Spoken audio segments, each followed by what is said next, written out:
Why's the stuff outside? Stimmy ran out, man. What? The stimmy ran out, so the studio put us out. That's crazy. But I'm Sneaker D. And I'm Justo. And this is Kick Chat. Brought to you by KYG. And this is the Eviction episode.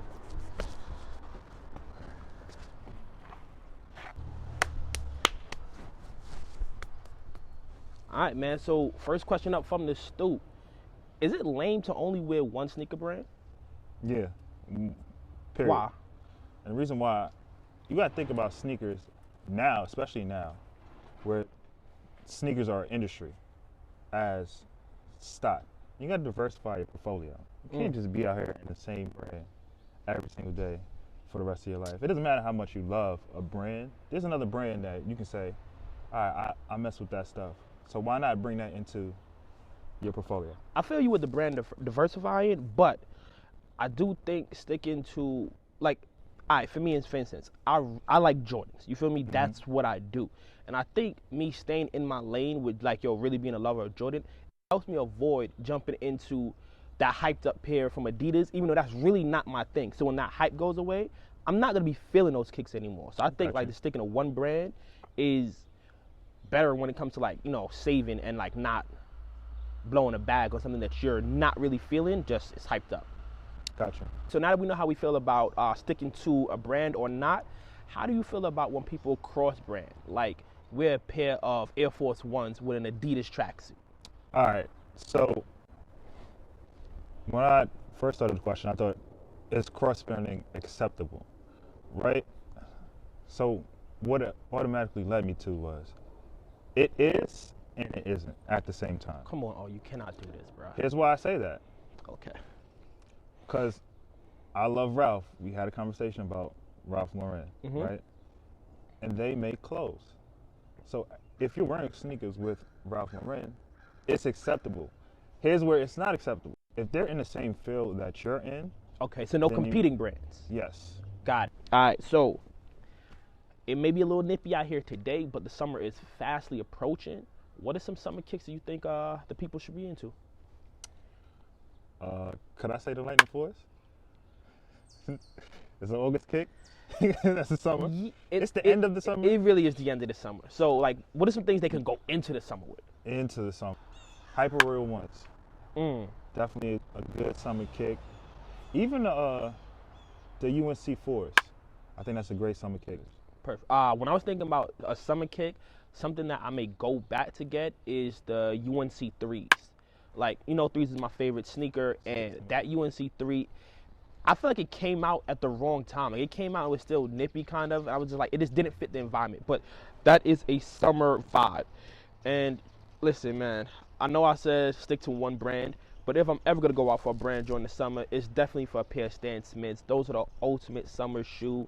I personally don't Air Force Ones. I know O does, so Air Force Ones is a good one too, but Air Force Ones or Stan Smiths, that's up to y'all. So big news dropped about a week ago. Shout out to Bobby Smurda. Netflix is doing a Kanye documentary, and I guess they've been working on this for a while because they said the video is supposed to go back for like 10 years. And when I seen this, I was like, is this Kanye's last dance? How do you think this is gonna affect the Yeezy resale? Oh, it's gonna go up, way up. Yeezy said it, right? He's trying to. His only competition is Jordan, right? He's trying to jump over to jump in. So, that's why I think he just sold it, honestly, because he's going to this thing with the Gap. Mm-hmm. Matter of fact, he just got his Yeezy. Yeah, Gap. he got the logo. Yeah, so he's just trying to better his brand, and I feel like in doing that, Yeezy stock is gonna go up.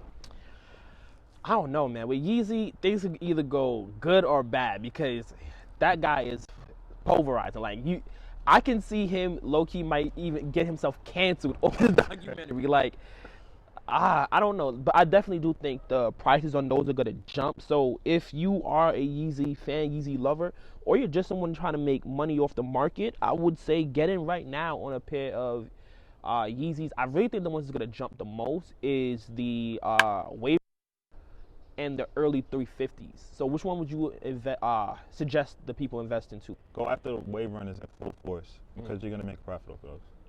All right, cool. So just to let y'all know, this is the final episode of the season. So you know that means we have to go out with a bang. And a question or a topic that's been like thrown around for a little while is, who's the bigger hype beast? Now, me personally, I know it's this dude, but he keeps trying to say I'm the bigger hype beast. So, I'm gonna let you kick it off. Who is the bigger hype beast between the two of us, and why?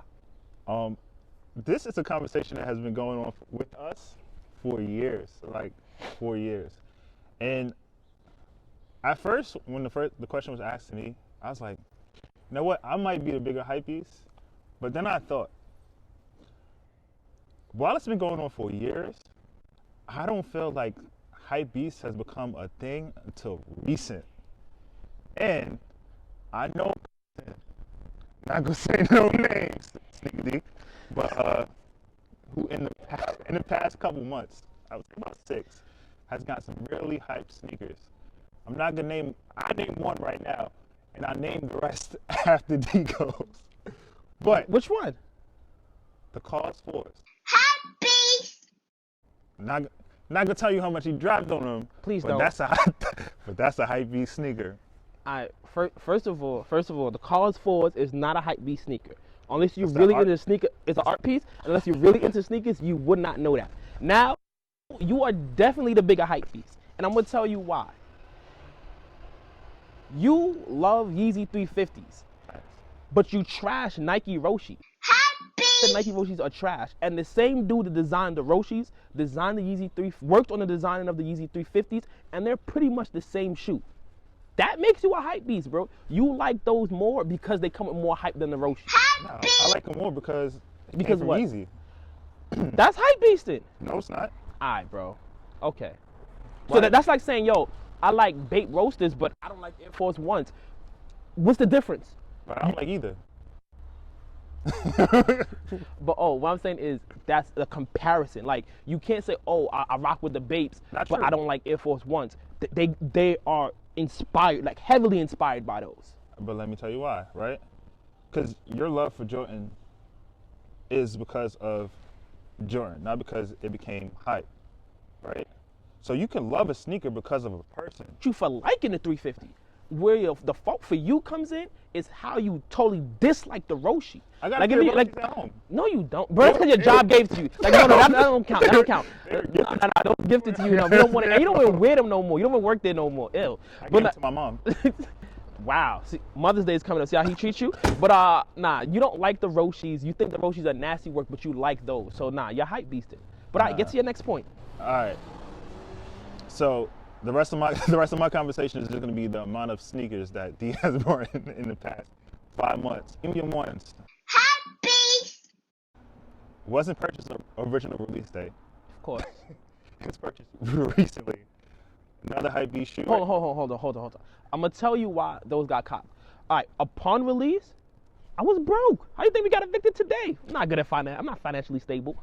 But what happened is I came into a bag and I was competing with a friend of mine who had the black toe pair. So I wanted to have the stone blue pair so I could know I'm competitive, so I have to be able to pull up. That's pretty hype beast. It's competition. Nah. All right, but continue. Pretty hype beast. Another one. The off-white fours. How about those? Wasn't purchased on the original release date. Purchased after. It was purchased a week after. I lost. I tried to purchase it on release date. I lost. He knew I wanted those since months before. Don't do that. The All right, so hype beast. No. It's falling for the trap. No. It's falling for the trap. It's not falling for the trap. I'm buying what I like. I lost, so I had to go resale route. But here's why you're a hype beast, okay? Go ahead, shoot. Because you judge the value of a sneaker based off of its resale price. And if you guys want to go back 2 to 3 episodes ago when we were talking about is New Balance the next thing, and you was like, show me a New Balance that has tripled or doubled its worth. Okay, so it's not hot. So you don't think it's cool unless the price jumps. That makes you a hype beast. And what makes you a hype beast is you fall for the trap of the allure of a sneaker being hype and then paying for the hype of that sneaker instead of saying like, you know what, I'm being financially responsible and I'm not gonna get the sneaker. Financially responsible? That's no fun. And no, I don't buy them because of the hype. I buy them because I like them. Like if I do not like them, I'm not dropping a bag on it. But here's why you're a sneakerhead. These pair right here. You did not own a pair of Kobe's prior to him passing. Once he passed and the Kobe became the hype thing, all of a sudden you went after every pair of Kobe's that dropped. You are a hype beast. And he can't defend it. Those personally, I always wanted those. But he never went after them. I never went after them because I wasn't trying to pay $1,000 like some people over here for a pair of Kobe's because they're a basketball sneaker. But I wanted he to pay. was never going after any Kobe's, period, bruh. We all know when Kobe was alive, them Kobe's used to sit in the store. You were not going after any of them. One, I did go after the Kobe's, the 7s. Okay, one pair, the hype pair. But okay, continue. The Kobe's I owned when he was alive. Never bought a postpartum pair. I was kind of gifted those, bro. No, you paid for it. I paid for it. Okay, but that's not gifted. Those. You ever paid for a gift? When sneaker app gives you exclusive access to a sneaker, you're gifted those. I guess so. Off-white 5s. Why we buy those? I always wanted those. Don't do that, bruh. I always want since when they was on that table, I said, yo, those cream pairs were fire. That's why I never went after the black ones. I didn't want them. They came and they have more hype. They, according to you, the way you judge them, they have more value because their resale is higher. But that wasn't the pair I wanted. I wanted the cream pair. So that does not make me a hype beast, bruh. Cut it out. Having hype sneakers does not make you a hype beast. Hey. Buying sneakers only because of the hype, like this man does, is what makes you the hype beast. Paying for the sneakers because of the hype that they have is what makes you a hype beast. I don't pay. You think if I could get these sneakers for retail, I wouldn't? Of course you would. All right. also makes you a hype beast. How? Because you're going after sneakers. I go after everything, and I lose all the time. And then when you don't hit, you go after it in the resale market. All right, so that makes no. I want to make this clear. When you go after a sneaker, if you don't hit, just move on. You don't get it. Fact. We talked about it on one of our episodes. So being going to financially StockX, responsible. no. We're not talking about being financially responsible right now. We're talking about being a hype beast. But so that keeps you away from purchasing being a from hype beast. purchasing from StockX makes you a hype beast. It keeps you purchasing from StockX. Not purchasing from StockX keeps you away from being a hype beast. Purchasing from StockX makes you a hype beast. We've all done it. Okay. But cool. You've done it a lot more. You've done it a lot more. So that makes you a hype beast. Cause I'm balling. Like that's really what this comes down to. I'm not a hype beast. Your boy ran into the bag. You feel me? Listen, some of y'all went down during this this crisis. Your boy been caking, all right? Listen, and my savings has also grown, so I could afford to do certain things. I think you need to stop hating on my financial growth and just be there for me and be supportive. Not only is he a hype beast, he's a bad friend. And I support you in being a hype beast. Nah, I just want you to be you try to judge me. I'm not a hype beast, guys. All he's naming I bought were Jordans. Y'all know I'm into Jordans. First question I said, yo, all I really rock is Jordans. I did not go on StockX and buy other brands because they're hyped. I bought what I like. And you brought the hype sneakers. This guy has never, ever owned a pair of Kobe's until he passed. Now all of a sudden, every pair of Kobe's he's trying to go crazy for. That's hype, bro. How is it hype if you? That's because now Kobe's have the hype. That's not true. I always wanted those. One, and that's why I have them. And anybody who's not paying resale for Kobe is not a hype beast. Why you never got them before? Those, cause we went over it. I didn't want to pay $1,000. Bro, for you basketball paid. sneakers. First of all, there wasn't 1,000 prior to passing. It was a lot, but it wasn't 1,000. And two, you pay way more for way less sneakers. You paid $900 for those LeBron Corks. Those, of course. Because those had hype because he just won the championship. That's not true though. The Corks didn't have hype when they dropped. I ain't buying for hype. You like LeBron? I like the 10. I like the 10 model. How much 10s you got? Just that one, because I paid $900. He loves the model so much, he only has the one hype pen. Guys, please listen. Dude, I know this guy. He's the bigger hype beast. Trust me. I wouldn't lie to y'all. I went after the LeBrons too, just like I went after the Kobe's. So you're what the hype beast? How am I what the hype beast? That's you. You should put mad colors on you. What the hype beast? As we mentioned before, guys, this is the last episode of the season, and we're gonna be back at you guys in the summertime. We're gonna be doing more recordings outside, getting in touch with the people. Please, we outside, baby. Vaccined up. Like I always say, like, comment, subscribe. We're gonna be going live on IG every Wednesday, so follow us there. Keep in touch with us. Thank you guys for your support. I'm Sneaker D. And you got Justo. This is Kick Chat. Brought to you by KYG. Peace, y'all. Well, where you going? I'm about to go home. Bro, I just got evicted. We roommates now. Grab some boxes. We live together. Let's go. Hypebeast.